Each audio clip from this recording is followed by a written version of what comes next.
Welcome, Age of Vintage Society. Peter Fonda was of Hollywood royalty, the son of Henry Fonda and brother to one of the top actresses over the past 50 years. Yet Peter was a part of the Hollywood firmament which created the years of the director's age of Hollywood. Here's a look back at his legacy from his famous family to his successful career. Why Peter Fonda couldn't find success in Hollywood. Make sure to watch the video until the end and leave your thoughts in the comments. If you are new here, join our wonderful community by subscribing to the Age of Vintage channel. The reputation of Peter Fonda as an actor could never match that of his father, Henry, or his older sister, Jane. Even taken on its own terms, his career was alarmingly erratic. Fonda's roles in Wild Angels and Easy Rider not only launched his film career, but introduced him to the counterculture movement. Throughout the 60s he would be regarded as one of the most anti-establishment actors of his generation. Both Peter and Jane were vocal activists in the 70s and 80s. The siblings campaigned for Vote Yes on Proposition 65, which restricted toxic waste in California in an effort to preserve clean drinking water. Along with his values and activism, Peter became known for his alternative style over the years. According to his New York Times obituary, during his acting and filmmaking career, Mr. Fonda earned 2 Oscar nominations, almost 3 decades apart. He shared, along with Dennis Hopper and Terry Southern, a Best Original Screenplay nomination for Easy Rider, the story of 2 hippie bikers on a cross-country trip fueled by drugs and the thrill of youthful freedom. While Fonda never again achieved the heights of fame garnered from Easy Rider, he was nominated for a second Oscar in 1997 for Ulee's Gold. He was nominated for Best Actor for his role as a widowed beekeeper with grandchildren. Like his sister, Peter had a troubled childhood. In his 1998 memoir, Don't Tell Dad, he chronicled his difficult, distant relationship with his famous father, describing Henry's role in John Ford's Fort Apache as an unsmiling, bitter, strict hard-ass. He added, "When people ask me what it was like growing up as Henry Fonda's son, I ask them if they have seen Fort Apache." Fonda was born in New York in 1940 to parents whose personas were the very opposite of the rebellious images their kids would cultivate. Little baby Peter already had some serious acting bona fides. Father Henry was already a Hollywood giant known for playing straight-shooting cowboys and soldiers. Mother Frances Ford Seymour was a Canadian-born US socialite. He had an older sister, Jane Fonda, who grew up to be a star in her own right, and an older half-sister, Frances de Villiers Brokaw. He was only 10 years old when his mother died. She had a nervous breakdown after learning of her husband's affair and was confined to a hospital. In 1950 she killed herself. It would be about 5 years before Peter Fonda learned the truth behind her death. Peter said his mum's death was something that his forbidding figure father, who was remote and often away on set, lied about and subsequently ignored. "When I walked toward my family, they told me to go through the closed doors and into the living room. I opened the doors and saw Jane, Grandma and Dad sitting on the couches. Jane was on Dad's lap. I went to Grandma and she told me Mother had died of a heart attack in hospital." Fonda accidentally shot himself and nearly died on his 11th birthday. It was a story he told often, including during an acid trip with members of the Beatles and the Byrds, during which Fonda reportedly said, "I know what it's like to be dead." Decades later he insisted that it was an accident, not a suicide attempt or even a warning. "You shoot yourself in the hand or foot if you want attention," he said. "Not the way I did." Though Fonda had a distant relationship with his father, he followed in his footsteps. He had an estranged relationship with his father throughout most of his life, but he said that they grew closer over the years before Henry Fonda died in 1982. Peter is all deep sweetness, kind and sensitive to his core. He would never intentionally harm anything or anyone. In fact, he once argued with me that vegetables had souls. It was the 60s. His sister Jane Fonda said in her 2005 memoir. He has a strange, complex mind that grasps and hangs onto details, ranging from the minutiae of his childhood to cosmic matters, with a staggering amount in between. Dad couldn't appreciate and nurture Peter's sensitivity, couldn't see him as he was. Instead, he tried to shape Peter into his own image of stoic independence. Even as a young boy, Peter Fonda knew there was always something wrong with his parents' marriage. As an adult, he confessed that their love was very turbulent and troubled. Nonetheless, the ordeal had a silver lining. Fonda also said it helped him empathise with his friend Dennis Hopper's own marital strife. With the success of both Henry and Peter Fonda's acting careers, it might surprise you to know that the father and son only ever made one film together, Wanda, Nevada. Peter went to the same university as his father had, and also joined the same local playhouse, the Omaha Community Playhouse. Incredibly, this was the same community theatre where the great Marlon Brando began his acting career as well.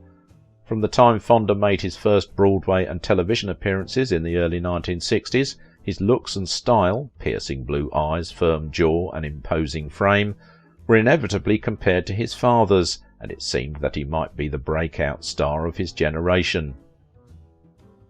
Peter Fonda was so much more than a pretty face. After he became an acting star, Fonda nursed even greater ambitions for his life and set his sights on directing. During the 1970s he directed 3 feature films: the romantic drama Wanda, Nevada, the sci-fi Idaho Transfer, and The Hired Hand, a western film. Although being his father's son became as much of a blessing as a curse, initially it was no drawback. The rangy, good-looking Fonda, who had something of the laid-back physical grace of his father, made a pleasant enough Hollywood debut in 1963 as the romantic lead opposite the vibrant teen star Sandra Dee in Tammy and the Doctor. He starred with Warren Beatty and Gene Seberg in Lilith, a drama set at a psychiatric hospital, but it was a very different genre in which he seemed to find his true persona. In 1966, The Wild Angels provided a complete change of image for the young star. In a time of counterculture when standard Hollywood output was found wanting, Fonda turned away from his father's sphere of influence by going to Roger Corman's independent setup for this hit biker picture. Fonda starred as Heavenly Blues, a sulky, long-haired, leather-clad Hells Angels leader, who announces, "We want to be free. We want to be free to do what we want to do. We want to be free to ride. We want to be free to ride our machines without being hassled by the man. And we want to get loaded. And we want to have a good time. And that's what we are going to do." At the end, when the cops come to arrest some of the gang, his girlfriend, Nancy Sinatra, begs him to leave. He replies, "There's nowhere to go." However, at that stage, Fonda knew where he was going. In 1967, Roger Corman, then the king of low-budget movies, directed The Trip from a script by an up-and-coming actor, Jack Nicholson. Alongside Bruce Dern, Dennis Hopper and Susan Strasberg, Fonda starred as a mild-mannered television commercial director who uses LSD for the first time and makes the most of it. Easy Rider, which he also produced, came 2 years later. It was during a publicity tour for The Trip, after smoking some grass and drinking some beer in his Toronto hotel room, that he claimed, "I understood immediately just what kind of motorcycle, sex and drug movie I should make next." Fonda and Hopper then conceived, wrote, with Terry Southern, the 3 gaining an Oscar nomination, raising the finance for and starred in Easy Rider. Hopper's first feature as a director and Fonda's as producer was made for $400,000 and took more than $16 million at the box office, which rose to more than $60 million worldwide in the next 3 years. The Counterculture Hit followed 2 hippies, Hopper and Fonda, who hit the road on motorcycles in search of the real America, but instead find hostility from small-town bigots. The odyssey ends when the 2 are shot down by a truck driver who despises their iconoclastic lifestyle. Stupidity, corruption and violence are set against the potential freedom of America that Fonda and Hopper represent. Tall, thin and cool in black leathers and shades, and wearing a jacket which bore a large American flag across the back, Fonda's Captain America became an icon of martyrdom. From then on, Fonda's career took an uncertain turn, lurching from one Easy Rider rip-off to another. In Dirty Mary, Crazy Larry, he is on the lam in a souped car after stealing cash from a supermarket. The film provided plenty of high-speed chases and crashes, as did Race with the Devil, in which Fonda flees after coming across satanic rituals in Texas. Fonda played Wyatt, who rode his chopper alongside Hopper's Billy as the two motorcyclists travelled through the nation's southwest and deep south with money from a large business deal. Fonda's Wyatt wore a Stars and Stripes helmet matching his gas tank and called his motorcycle Captain America, repurposing traditional images. In Easy Rider, Wyatt and Billy smoke, visit a commune and befriend an alcoholic. ACLU attorney George Jack Nicholson, who dons a gold football helmet and rides along the back of the chopper until he is killed by rednecks. Wyatt and Billy trip out in New Orleans during Mardi Gras with two prostitutes. The two are shot dead in the end by locals in a random drive-by shooting. Fonda described the film's message. A man went looking for America and couldn't find it anywhere. I knew how it was going to end when I started writing it, that the end would be mine and Dennis's death and nothing beyond that, said Fonda. People would wonder and ask themselves, what was that? They would have to come back again to figure it out. But his love of motorcycles went much deeper than that. Riding motorcycles was Fonda's real passion in life, and he confessed that motorcycling helped him stay focused in the rest of his life. During the early 1960s, it looked like Peter Fonda had finally made his big break. After he acted in a few roles, director and producer Robert Rossen saw the young man's promise and signed Fonda onto a 7-film contract. Sadly, tragedy was just around the corner. Before the contract could begin in earnest, Rossen passed away. There were other darker reasons why the young Fonda couldn't find success in Hollywood. Stuffy executives saw him as the epitome of hippie counterculture at the time. Additionally, he didn't wear his hair short, he didn't follow conventional rules, and he didn't play nice with Los Angeles power brokers. Worst of all, he never even tried to hide his recreational substance use. Decades later, the Times asked him about his personal experience with the drug.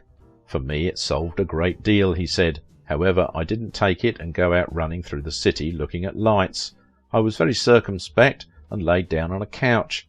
Luckily, he added, I don't have an addictive character, and nothing except pot stayed with me. That period was the height of Fonda's fame, but he maintained a busy screen career over the next 50 years. He had a secret talent that very few people know about. Besides his work on film and television, Fonda also performed music. He was close friends with members of the hit 60s band The Byrds, and in 1968 he recorded the song November Night, which was written by frequent Byrds collaborator Graham Parsons. From the early 80s to the mid-90s, Fonda's lifestyle left him virtually unemployable in mainstream films. He picked up a few reasonable parts, but his cool laid-back style now looked simply cold and bored. Whether out of choice or necessity, he continued to work in independent low-budget productions, often for a drive-in circuit that hardly existed anymore. He had 2 children with his first wife, Susan Brewer, whom he married in 1961. They were divorced in 1974, and the following year he married Portia Rebecca Crockett. They were divorced in 2011, the same year he married Margaret de Vogelaire. His final film appearance was in The Last Full Measure. His film has since been listed on the American Film Institute's ranking of the top 100 American films. The establishment gave its official blessing in 1998 when Easy Rider was included in the United States National Film Registry for being culturally, historically, or aesthetically significant. As for my generation, it was time they started doing their own speaking. There has been too much of the silent majority at both ends of the generation gap. Fonda's output may have been prolific, but he was not always well regarded, which he was acutely aware of.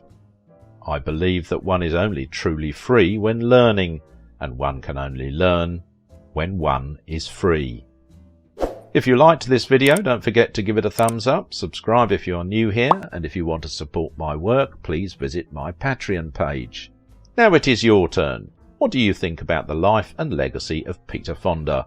Fonda was part of a lasting acting dynasty, and he was also at the forefront of the counterculture shift that led to the revolutionary New Hollywood.